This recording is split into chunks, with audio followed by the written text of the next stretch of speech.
Marjorie Jackson Nelson and John Landy at the memorial service for former Australian Olympic athlete Ron Clarke in 2015.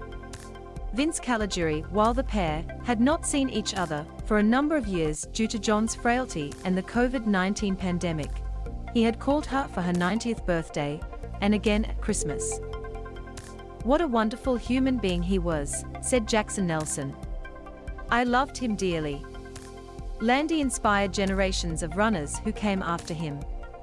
Australian long-distance runner Steve Moneghetti said Mr Landy was a father figure to so many in the athletics world, and his act of selflessness was unlikely to be seen on sporting fields today.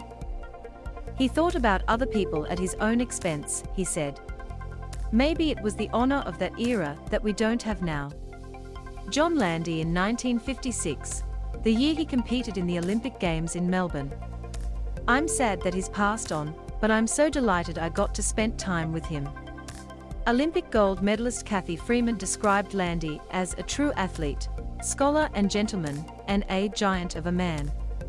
Athletes Patrick Johnson and Nova Pearies also paid tribute to one of Australia's finest middle-distance runners of our time, and an inspiration to us all. Landy's public contribution went far beyond the racetrack.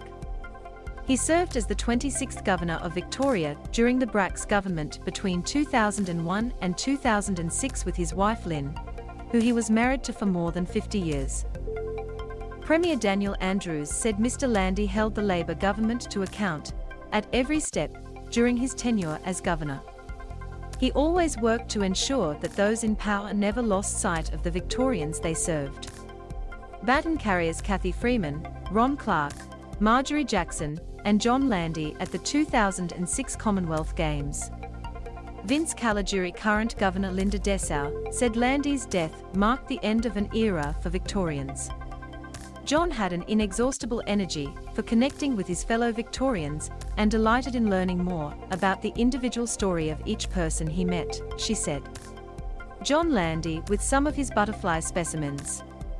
Lesser known was Landy's contribution to science and conservation. After graduating from Melbourne University with a Bachelor of Agricultural Science in 1954, he sat on at least half a dozen science, nature or agriculture-related organisation boards, and was a foundational member of the Land Conservation Council. He wrote 2 books on natural history.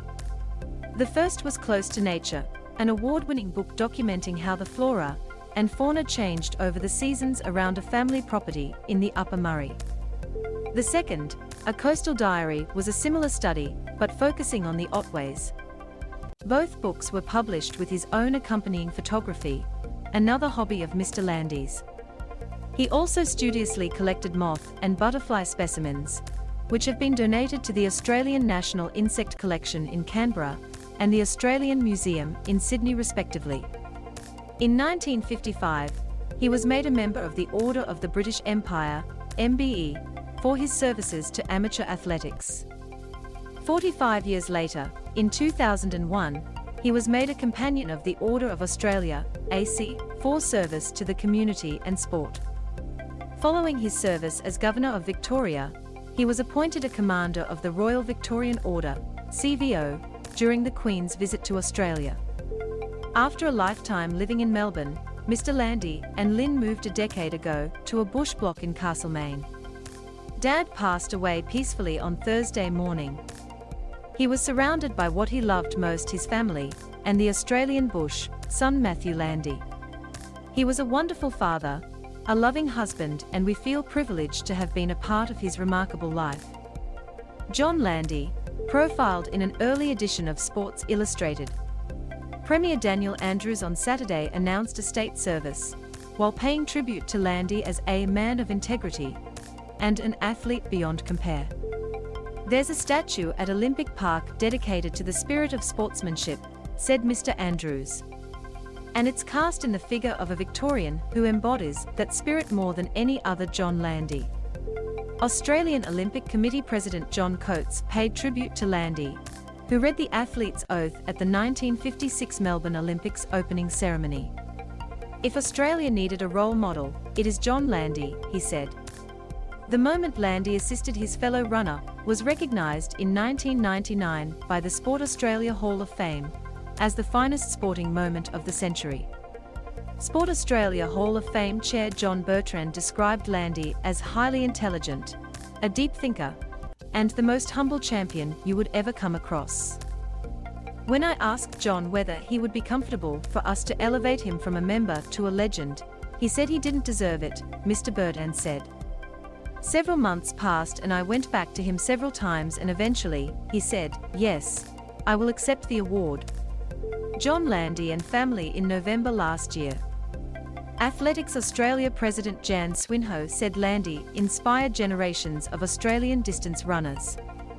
His athleticism was only matched by his sportsmanship and his service to others, and those qualities have allowed him to leave behind a powerful legacy, she said. The Landy family, including wife Lynn, children Matthew and Alison and 3 grandchildren, will hold a private funeral and have accepted a state memorial service, details of which will be announced in coming weeks.